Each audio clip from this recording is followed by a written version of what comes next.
Si las puertas se te han cerrado, recuerda que siempre hay una puerta abierta para ti.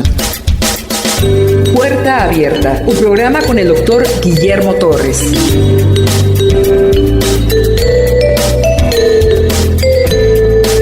Después de haber visto en el capítulo 19 de Juan la crucifixión, la pasión de Cristo, la maldad del hombre, la sugerencia de Satanás, la indiferencia de la muchedumbre, la ausencia de todos los que recibieron favores del Señor durante esos 3 años, la manera en que Jesús muere crucificado es horrorizante, de tal manera que quedamos horrorizados ante la cruz y llenos de gozo y gloria al ver lo que se ganó en la cruz. Imaginen lo que el sábado ha de haber sido para María Magdalena, para Juana, María la de Jacobo, para Pedro, para Juan, Santiago, que habrán pensado de su maestro inolvidable, pero murió. Todos esos 3 años fueron maravillosos cuando anduvimos con él, pero Pedro, Juan dijeron: hermanos, el sueño terminó, regresemos a Galilea, solo chequemos que Jesús sea ungido y tenga una buena sepultura, pero el sueño terminó. Tenemos que regresar a pescar y hacer lo que hacíamos antes. Sin embargo, María Magdalena, Juana, María la de Jacobo, Salomé, terminado el sábado compraron especias porque querían ungir al maestro porque había muerto. Es aquí donde empieza la narrativa de Juan capítulo 20.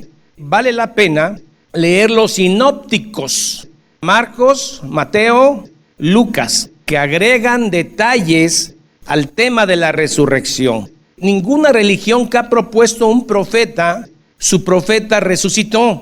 Cristo resucitó. Y eso cambia absolutamente todo.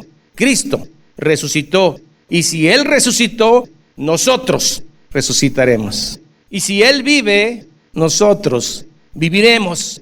Y algún día resucitaremos con cuerpos glorificados como el Señor. Esto hace la diferencia entre las miles y miles de religiones del mundo y el cristianismo, en que su profeta, su mentor, resucitó, venció la muerte. Y eso hace la diferencia entre Cristo y el resto de las miles de religiones del mundo.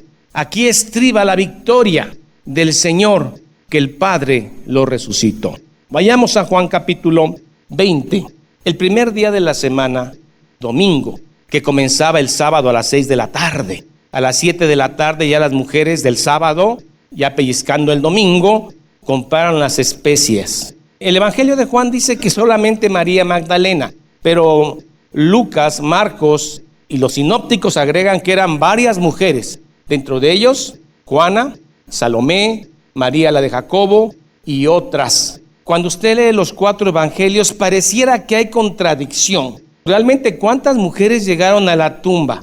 ¿Fue una o fueron varias? Y entonces cuando usted lee los 4 evangelios se dan cuenta que fueron varias. Pero Juan hace énfasis en la Magdalena. ¿Quién es esta mujer? ¿Es la adúltera? No. María Magdalena era de Magdala, que es un lugar de Galilea, norte de Palestina. Y Jesús le expulsó 7 demonios. Esa es María Magdalena. El primer día de la semana, domingo, que empezaba a las 6 de la tarde del sábado, María Magdalena fue de mañana, siendo aún oscuro. ¿A dónde fue? Al sepulcro, en un huerto. ¿Cómo se llaman los hombres que cuidan los huertos? Hortelanos. Cuando María Magdalena y otras, que no menciona Juan, llegan a la tumba, se sorprenden porque la puerta, la roca, la piedra se movió. No está en el lugar que debería estar, tapando la cueva. Ellas, agrega Mateo, dice que cuando iban con las especias iban preguntando: ¿quién nos va a mover la piedra? Porque nosotros no tenemos esa fuerza. Cuando llegan al sepulcro se dan cuenta que la piedra se movió.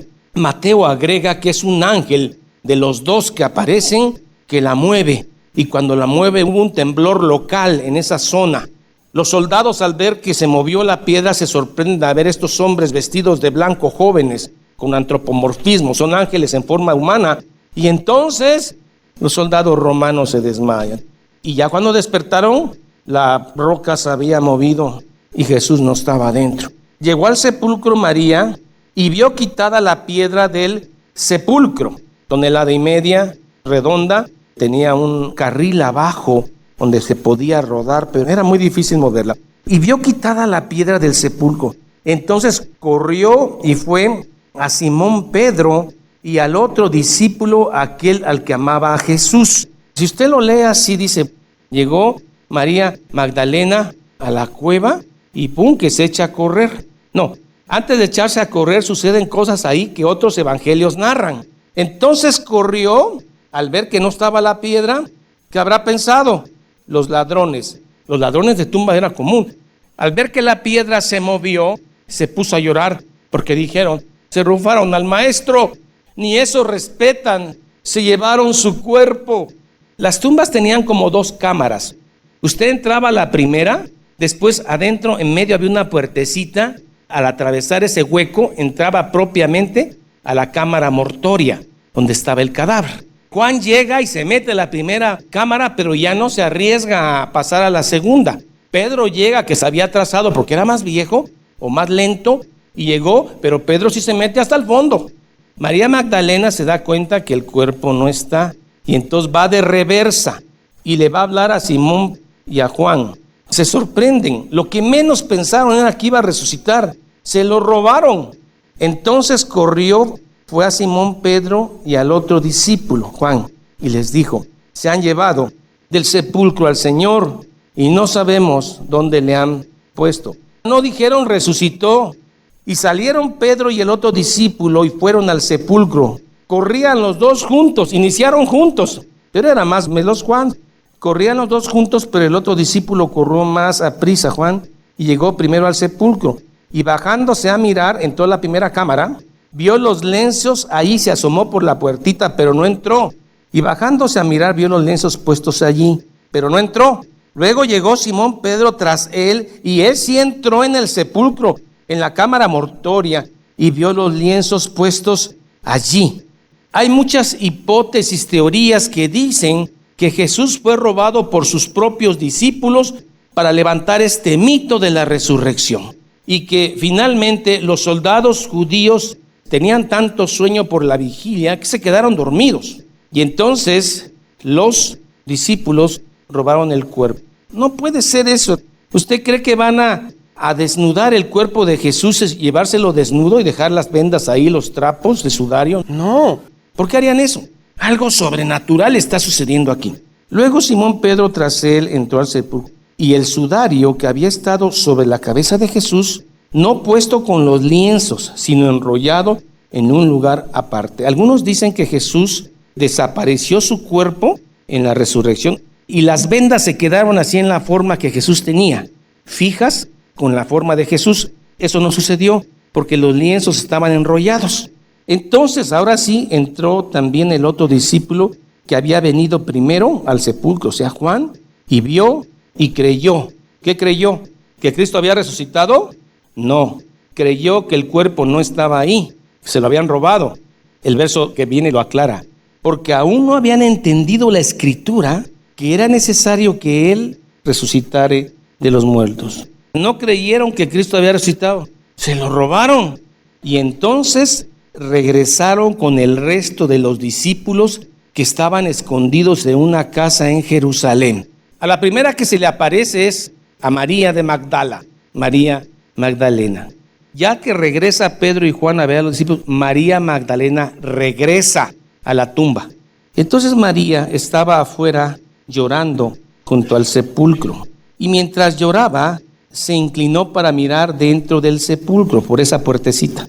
Y ahora sí, María vio a 2 ángeles con vestiduras blancas. Estos ángeles tienen forma humana, porque si usted se va a ver a los ángeles del libro de Ezequiel, alas, ojos adelante, ojos atrás, y entonces es cuando se emocionan los que creen en alienígenas ancestrales. Dicen, estos eran ovnis, estos eran seres extraterrestres, los de Ezequiel. No saben que un ángel puede tomar la forma que Dios le permita tomar. Y estos ángeles tenían forma humana, de jóvenes, de vestiduras blancas. Y entonces María cree que eran pues jóvenes vestidos impecablemente. Después se dio cuenta que eran ángeles. Los otros evangelios dicen: mujer, ¿por qué buscas entre los muertos al que vive? Resucitó. Se cumplió lo que Cristo dijo: no está muerto. Y vio a 2 ángeles con vestiduras blancas que estaban sentados, el uno a la cabecera y el otro a los pies, donde el cuerpo de Jesús había sido puesto. Y le dijeron: mujer, ¿por qué lloras? ¿Cómo no va a llorar si mataron a su maestro? Pero los ángeles están diciendo: ¿por qué lloras? Si él vive, ya no es tiempo de llorar. La cruz se acabó. Ahora es tiempo de gozar. Cristo vive. ¿Por qué lloras? Le dijo: porque se han llevado a mi Señor y no sé dónde le han puesto. Qué amorosa, qué leal. Jesús le dijo: mujer, ¿por qué lloras? ¿A quién buscas? Ella, pensando que era el hortelano. Los hortelanos cuidaban los huertos, y este sepulcro estaba en un huerto cerca de la calavera. Ella, pensando que era el hortelano, le dijo: Señor, si tú te lo has llevado, dime dónde lo has puesto. No te preocupes, yo me lo llevo. Jesús le dijo: Miriam, en hebreo, María. Volviéndose ella reconoció la voz, dijo: Raboni, que es rabí, pero excelso, que quiere decir maestro. Jesús le dijo: no me toques, porque aún no he subido a mi Padre. ¿Qué le sugiere esto? En base a lo que leímos, la imagen queda así. María Magdalena, al ver que su Señor resucitó, quiere abrazarme. No me toques, porque todavía no he subido al Padre. Lo extraño es que una semana después, al otro domingo, ya Jesús le dice a Tomás: tú me negaste el domingo pasado y dijiste que no ibas a creer que yo resucité hasta que no metieras tu mano en mi llaga. Ya me toca. Bienaventurado Tomás, porque has creído, pero más bienaventurado es aquel que sin ver ha creído. La semana pasada, el domingo, le dice a María: no me toques, porque no he subido al Padre. Entonces supone usted que todavía no se ha glorificado su cuerpo. Pero una semana después, tócame. Eso te hace suponer que entre esa semana Jesús pegó un brinquito al cielo y recibió un cuerpo glorificado. Pero hay algo que no queda claro, porque la Biblia jamás dice que Jesús entre esa semana subió y ya recibió cuerpo glorificado, y que ahora sí los cuerpos glorificados sí se pueden tocar. ¿Dónde se resuelve esto? En la exégesis del texto. No me toques, porque aún no subo al Padre. Una buena traducción, una exégesis correcta de este texto, no me toques, es: María, suéltame ya, no te aferres a mí, porque aún no subo al Padre. Todavía voy a estar con ustedes 40 días. No es lo mismo: no me toques, suéltame, no te aferres, no te angusties. Voy a estar con ustedes 40 días porque aún no subo al Padre. Esa es una buena traducción. Jesús le dijo: suéltame, no me agarres. ¿Qué estaba haciendo María? Lo tenía abrazado. Dice: no se me va a ir ahora sí. Jesús le dijo: suéltate, no me agarres, no te aferres, porque todavía no he subido al Padre. Esta es una mejor traducción del texto de no me toques. Nueva Biblia Latinoamericana de hoy tiene una excelente traducción de ese texto. Ahora sí, cuando lea el texto le va a agarrar un sabor diferente. Jesús le dijo: suéltame ya, no te aferres, porque aún no me voy, aún todavía no he ido al Padre. Quiere decir, voy a estar todavía 40 días con ustedes, apareciendo y desapareciendo, porque esos 40 días ya no es como Jesús anduvo con ellos, no. Pero María, ve a mis hermanos y diles: subo a mi Padre y a vuestro Padre, que es el mismo, a mi Dios y a vuestro Dios. Fue entonces María Magdalena para dar a los discípulos las nuevas de que había visto al Señor y que le había dicho estas cosas. Recuerdan que María Magdalena fue la primera que llegó al sepulcro y después se regresó a decirle: no está el cuerpo, le dijeron a Pedro y Juan, pero volvió a ir, y en esta segunda ida Jesús se le aparece. Va de vuelta a María y le dice a los discípulos: ha resucitado, ha hablado conmigo. Ese mismo domingo los discípulos están totalmente confundidos. Están en la casa donde se escondían por miedo a los judíos. Están las puertas cerradas con llave, atrancadas. tienen miedo. Y Jesús aparece, aún no con cuerpo glorificado, pero con ese cuerpo de resurrección. Y tenía la herida del costado, atraviesa las paredes y las puertas. Y se puso en medio de todos y les dijo: tranquilos, paz a vosotros. Aquí estoy, he resucitado. Paz a vosotros. Cuando le hubo dicho esto, le mostró las manos y el costado. Es un cuerpo no glorificado aún, pero es un cuerpo humano que tiene las heridas del traspaso de la lanza en el costado y tiene las heridas de los clavos. El libro de Mateo agrega que les dijo: ¿qué tienen de comer? Y le dieron un pescado y comió pescado. Es un cuerpo que come, no es solo espíritu, es un cuerpo con espíritu. Y los discípulos se regocijaron viendo al Señor. Otra vez Jesús los tranquiliza: paz a vosotros. Como me envió el Padre, así también os envío. Y habiendo dicho esto, sopló y les dijo: recibid el Espíritu Santo. Algunas gentes creen que este es como una preliminar, un anticipo del Espíritu Santo, porque oficialmente el Espíritu Santo desciende en el Pentecostés, 40 días después, pero como que aquí Jesús les avienta el Espíritu Santo con un soplo a los que están en la casa, a ustedes primero.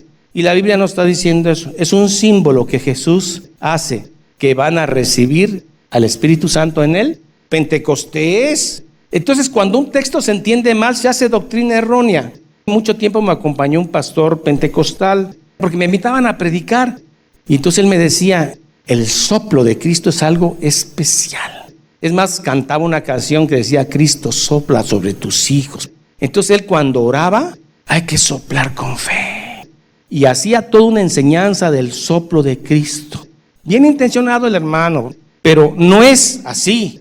Jesús le está diciendo simbólicamente que van a recibir el Espíritu Santo en el Pentecostés.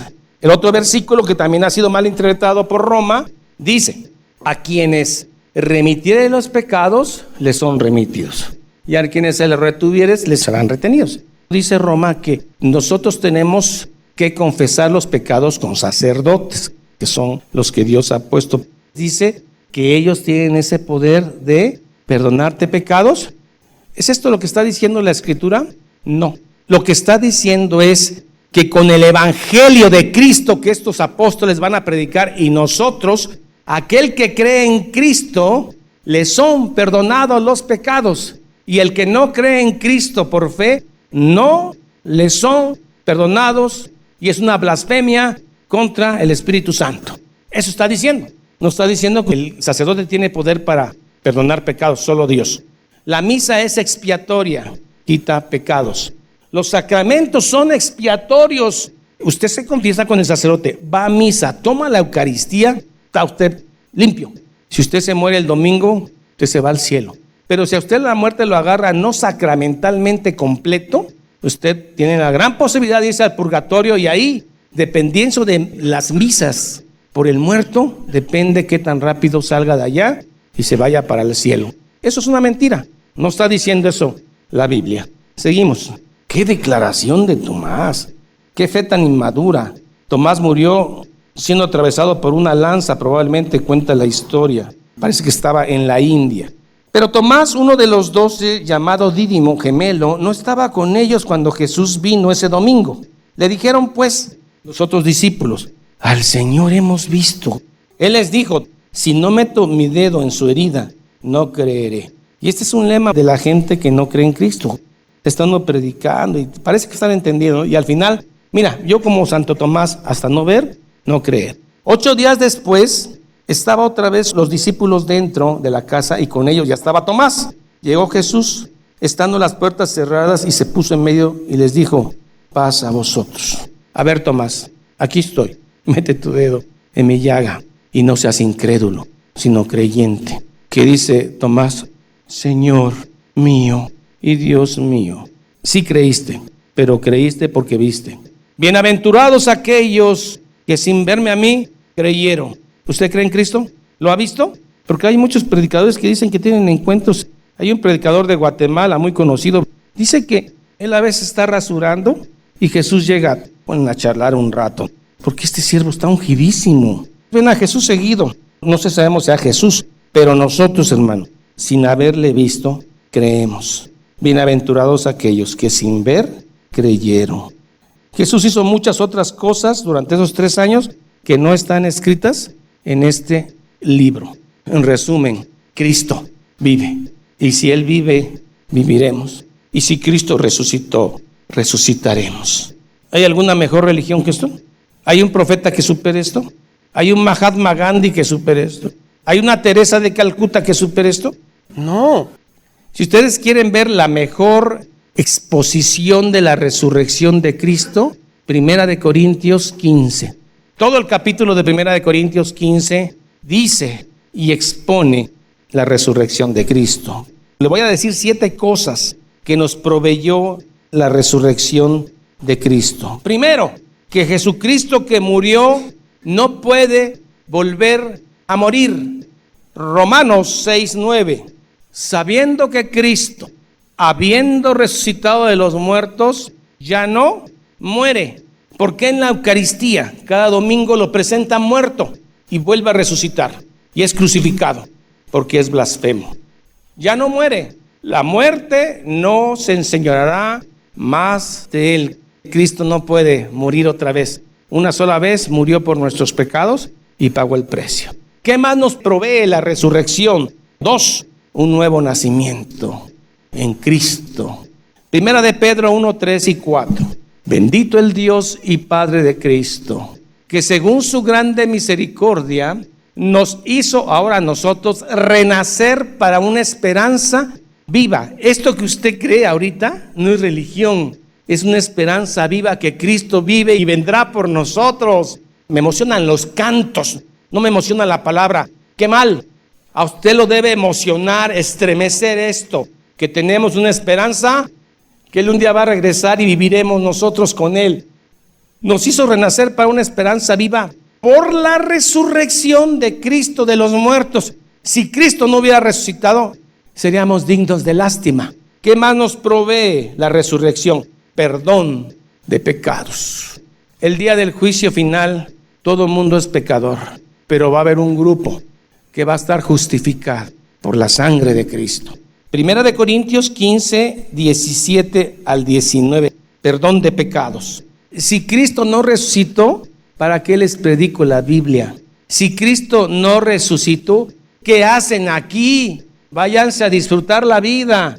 Y si Cristo no resucitó, dice otra versión, no habéis creído. Si alguien no cree que Cristo resucitó y ama eso, no ha creído y está en pecado. Lo contrario, si alguien ha creído en Cristo y ama eso, ya no está en pecado. Bueno, lo que la Biblia dice. Y si Cristo no resucitó, creísteis en vano y aún estáis en vuestros pecados. Pero lo contrario, ¿qué diría? Si alguno cree en Cristo, en su resurrección, ¿cree de verdad? No tiene pecado, dice la Biblia. No tiene pecado aunque es pecador. La Biblia está declarando que usted no tiene pecado porque está justificado por la sangre. Sí, aunque es pecador. Esta es la maravilla del Evangelio. ¿Hay que abusar de la gracia? No. El que abusa de la gracia no ha creído. Y si Cristo no resucitó, creísteis en vano. Aún estáis en vuestros pecados. Entonces también los que durmieron en Cristo, está hablando Pablo. Ya hubo creyentes que murieron en Cristo, Esteban, y muchos han sido ya muertos. Entonces los que han muerto en Cristo perecieron para siempre. Nunca van a resucitar si Cristo no resucitó. Pero veamos, si en esta vida solamente esperamos en Cristo, ¿qué quiere decir esto? Que si Cristo solamente nos sirve para esta vida, que si Cristo solamente nos sirve para tener dinero, prosperidad, salud y amor, si nada más Cristo nos sirve para eso, somos dignos de lástima, de conmiseración de todos los hombres, porque estamos creyendo en un mito. Son dignos de lástima. La gente que tiene una religión mejora, vive un poco más tranquila, sí les ayuda, pero es todo. Entonces somos dignos de lástima. Pero si Él resucitó, nosotros tenemos una esperanza viva y resucitaremos. Esto el mundo no lo entiende, y usted lo entiende y lo cree por la fe que Dios le dio, que es un don de Dios. Vea, Si la esperanza que tenemos en Cristo solo fuera para esta vida, seríamos los más desdichados de todos los mortales, creyendo un mito para ser mejor persona, mejor profesionista, mejor papá, mejor hijo. Tenía yo un familiar que decía: toda religión es buena si te hace ser mejor persona. Y tenía razón, pero solamente hay una religión que te promete volver a vivir si crees y amas a Cristo. Todas las demás religiones te hacen ser mejor persona. Lo dicen los médicos, lo dicen los psicólogos, pero solamente Cristo te da una esperanza viva. Mas ahora Cristo ha resucitado de los muertos. Primicia de los que durmieron es hecho. A los que durmieron, los que se murieron en Cristo, Jesús es una primicia porque estos también van a resucitar. Porque por cuanto la muerte entró por un hombre, Adán, también por un hombre la resurrección de los muertos, Cristo. Ya no tiene poder sobre nosotros la muerte. El tema es la resurrección. Todo el capítulo 15, léalo, de Corintios. Jamás Jesús dijo que no ibas a sufrir, que no íbamos a tener pruebas, que no íbamos a enfermar. Jamás lo prometió. En el mundo tendréis aflicción, pero confiad, yo he vencido el mundo y la muerte. ¿Qué más nos provee la resurrección de Cristo?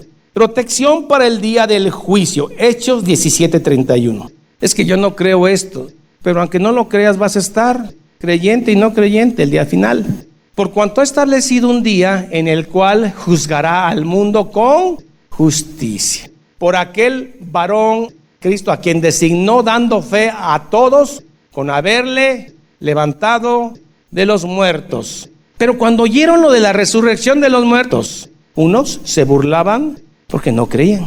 Tenemos protección para el día del juicio. ¿Qué más nos provee? Salvación de la ira venidera. Romanos 5:9.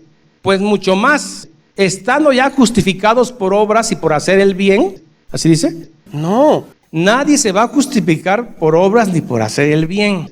Ahora, ¿vamos a hacer el mal? No, porque alguien que ha creído va a luchar por hacer el bien, pero no se va a salvar por hacer el bien. No es necesario ir a las iglesias ni escuchar a predicadores de sana doctrina. Con que te portes bien, con que no seas un mal padre, des dinero a la casa, un hombre de buena moral. Ponle que no pases con 10 como los que van a la iglesia, pero un 6, medio a panzazo, pero pasas, te salvas porque Dios valora tu obra. No, pues mucho más estando justificados por obras, no, estamos justificados en su sangre por medio de la fe que Dios da. Por él seremos salvos de la ira. ¿Cuándo se va a derramar la ira completa que se derramó en la cruz? En el día del juicio final. Y allí estaremos un día, justificados o no justificados por la sangre de Cristo, salvos de la ira venidera. Pues mucho más, ya estando ya justificados en su sangre, por él seremos salvos de la ira. Eso logró Jesús en la resurrección. Y 7, promesa que resucitaremos de entre los muertos. Segunda de Corintios 4:14, sabiendo que el que resucitó, el Padre, al Señor Jesús, a nosotros también nos resucitará con Jesús y nos presentará juntamente con vosotros. Promesa de que vamos a resucitar. No nos vamos a quedar en la tumba. Los que han muerto en Cristo no están en la tumba. Ahí están sus restos mortales, su calcio, su carbono. Ahí está lo que quedó, pero no están ahí. Están con Cristo en el paraíso. Conmigo estarás hoy mismo en el paraíso, aún no con cuerpos glorificados, pero viendo al Señor. ¿Crees que voy a cambiar esto por salud, dinero y amor? Que te diga, mira, si sigues a Cristo vas a tener prosperidad, vas a tener una vida en rosa. No, Jesús no prometió eso, prometió aflicción, pero también promete esto, que es resurrección de entre los muertos. Primera de Corintios 6:14. Y Dios que levantó al Señor, también a nosotros nos levantará con su poder.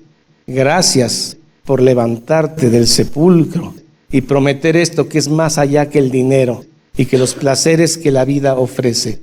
Te le apareciste después a Pablo rumbo a Damasco. Te le apareciste a las Marías.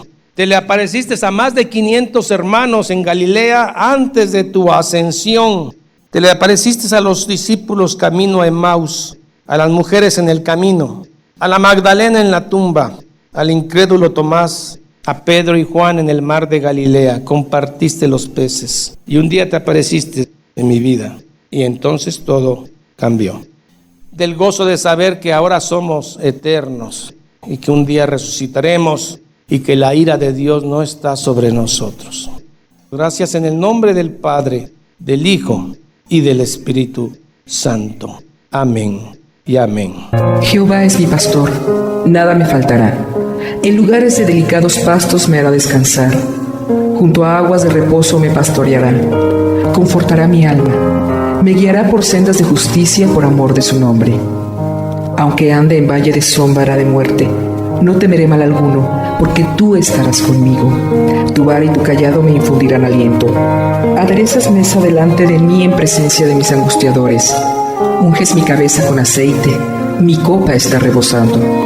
Ciertamente el bien y la misericordia me seguirán todos los días de mi vida, y en la casa de Jehová moraré por largos días. Salmo 23. Esta es la paz que Dios te da a través de su palabra. Busca un grupo de personas que te ayuden a leer e interpretar la Biblia. Te invitamos a escuchar el programa Puerta Abierta con el doctor Guillermo Torres, pastor de la iglesia La Familia de Dios. Todos los días por esta estación.